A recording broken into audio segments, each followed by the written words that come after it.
A nombre de la comunidad de aprendizaje de ciencia, tecnología y matemáticas de la Escuela Normal Superior de Corozal, reciban un cordial saludo. Hoy le hacemos la presentación de la segunda clase. Como si recuerdan, en la primera clase les hablamos de que las presentaciones de las unidades iban a ser por clase. Entonces estamos aquí en la primera unidad, que es de teoría de conjuntos, que corresponde al pensamiento numérico. Antes de entrar de lleno a la temática, sí es importante darles algunas recomendaciones. Inicialmente váyanse a la plataforma y vean los videos que están en esa unidad. Y también el link que yo les dejo aquí en la diapositiva para que vean estos dos videos antes de entrar, repito, a la temática.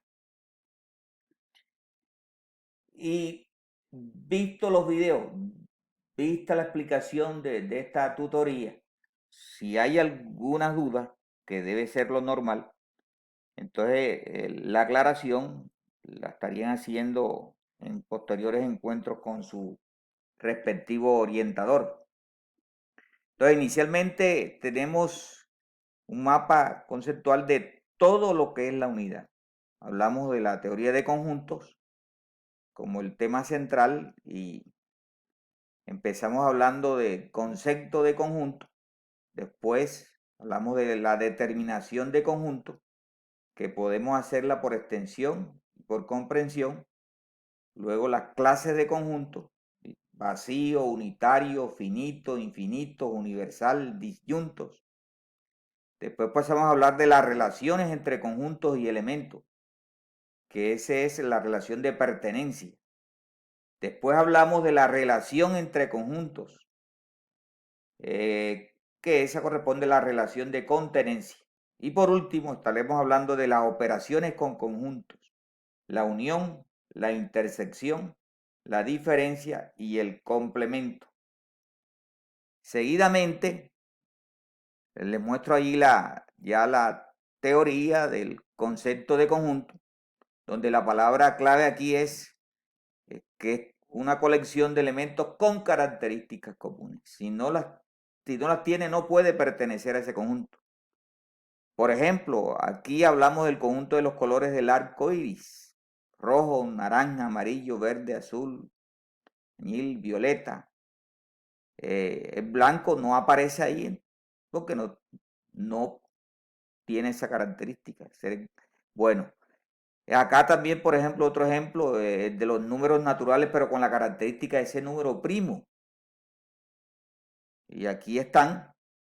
El 4 no es primo, no, por lo tanto no puede pertenecer a este conjunto, ¿no? Recuerden que también en un conjunto yo puedo cambiar el orden, pero sigue siendo el mismo conjunto. Yo puedo repetir el elemento, sigue siendo el mismo conjunto. Entonces, recomendación: no se repite el elemento, se coloca una sola vez. Pasamos a la determinación de conjuntos. De dos maneras se pueden hacer. Extensión: cuando cojo el conjunto y nombro cada uno de sus elementos, estoy determinando un conjunto por extensión. Fíjense aquí, las vocales están dadas, este conjunto está dado por extensión. Igual el conjunto de los números naturales pares menores que 10, aquí está. Cuando hablamos de estos conjuntos por comprensión, cuando doy una regla, doy una característica. Por ejemplo, aquí el de las vocales por comprensión sería X, tal que X es una vocal. La regla de ser vocal, acá en este otro, la regla de ser número menor que 10, natural. Bueno. Las clases de conjuntos. Hablamos de conjunto vacío, es aquel que carece de elementos, no tiene, mire la forma de simbolizarse. Es importante aclarar aquí que si yo coloco la representación de un conjunto vacío entre llaves y dentro de la llave coloco el símbolo phi, la letra griega, ya no puede ser un conjunto vacío, sino unitario, porque ya estoy incluyendo un elemento ahí. Hay otros ejemplos de conjunto vacío. Los perros que vuelan, yo no conozco el primero todavía. Tampoco conozco un mes que tenga 53 días. Después pasamos al concepto de conjunto unitario. La misma palabra te lo está diciendo. Tiene un solo elemento. Por ejemplo, los números pares entre 6 y 10. ¿Cuál es el único par entre 6 y 10? El 8. ¿Cuál es la capital del Perú? Es única, Lima. ¿Y cuál es la solución de esta ecuación 2x igual a 6? El único valor para x es 3 para que se cumpla que 2 por 3 igual a 6. Conjuntos finitos. Es aquel donde el proceso ese de contar los elementos termina. Por ejemplo, aquí en este conjunto yo puedo fácilmente decir que este conjunto tiene 4 elementos, que este conjunto tiene 10 elementos. Los infinitos, ese proceso de contar no termina. Por ejemplo, mire aquí los múltiplos de 3, el conjunto de los números naturales. Es imposible escribirlos todos, entonces se colocan estos 3 puntos suspensivos que indican que ese proceso sigue. El conjunto universal, muchas veces estamos hablando de conjuntos, por ejemplo, conjunto A de aves, B de peces, C de conejos, D de monos, que tienen una característica común, ser animales, ¿verdad? Entonces yo puedo indicar que el conjunto universal es aquel conjunto que contiene los elementos de cada uno de ellos. En este caso sería el conjunto de los animales, sería el conjunto universal. Y miren la forma gráfica a través de un rectángulo y dentro irían los conjuntos que están en ese conjunto universal. Los conjuntos disyuntos no tienen elementos comunes. Miren este aquí ejemplo. El A, 2, 4, 6, el B, 1, 3, no hay elementos comunes. La relación entre conjuntos y elementos. Ojo, ojo, la relación entre conjuntos y elementos. Esa relación es de pertenencia. No la confundan con la de contenencia, pertenencia. Y se simboliza con la letra E. Si el elemento está en el conjunto, miren aquí el ejemplo del conjunto A. El conjunto A, el elemento A pertenece a, miren la simbolización. Cuando no pertenece, la E, pero la tachamos. Bueno. Las relaciones entre conjuntos, esta sí es de contenencia, pero esta es entre conjuntos. Recuerden que la anterior era entre el elemento y el conjunto. Se simboliza con la letra C. Aquí presentamos un ejemplo. Si observamos detenidamente, el conjunto M está contenido en el conjunto Q. ¿Por qué razón? Porque todos los elementos de M también están en el conjunto Q. Operaciones con conjuntos. Cuando hablamos de la unión de conjuntos, para que el elemento esté en la unión, la condición es que esté en alguno de los dos. En este caso, que esté en A o esté en B. Si está en ambos, con mucha más razón estará en la unión. Pero tengan muy pendiente estos gráficos. Cuando yo grafico de esta manera, cuando son conjuntos disyuntos, no tienen elementos comunes. Y cuando graficamos de esta manera, cuando tienen elementos comunes. Y cuando graficamos de esta manera dos conjuntos, cuando uno está incluido en el otro. En este caso, el conjunto A está contenido en el conjunto B. Como decíamos que la unión, la condición es de estar en alguno de los dos, entonces, ¿quién sería la unión en este gráfico? Todo A, todo B. Acá sería todo A, todo B. Igual cosa sucede acá. Recuerden que aquí se estarían repitiendo, en esta gráfica aquí de cuando tienen elementos comunes, se estarían repitiendo los elementos. Escríbanlo una sola vez.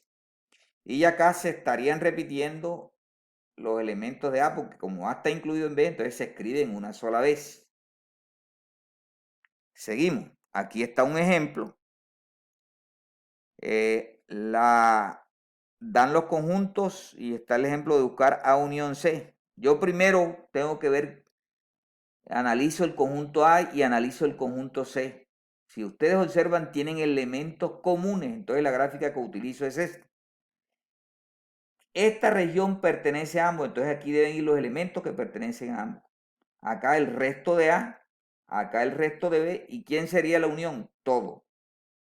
Ahí les dejo de actividad buscar B unión C, A unión B. Intersección de conjuntos. Aquí ahora hay otra condición para la intersección, es que necesariamente el elemento debe estar en ambos y debe estar en ambos. Entonces ya sabemos cuándo utilizamos esta gráfica, cuando son disyuntos. Cuando son disyuntos no tienen elementos comunes, entonces la intersección es vacía. Y este gráfico es cuando los dos conjuntos tienen elementos comunes. Entonces la intersección es esta. Y acá cuando uno está incluido en otro, entonces notamos que la intersección es todo A.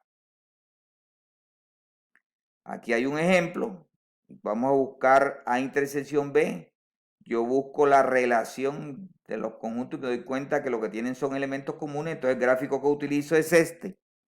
Aquí van los elementos comunes. Eso es la intersección.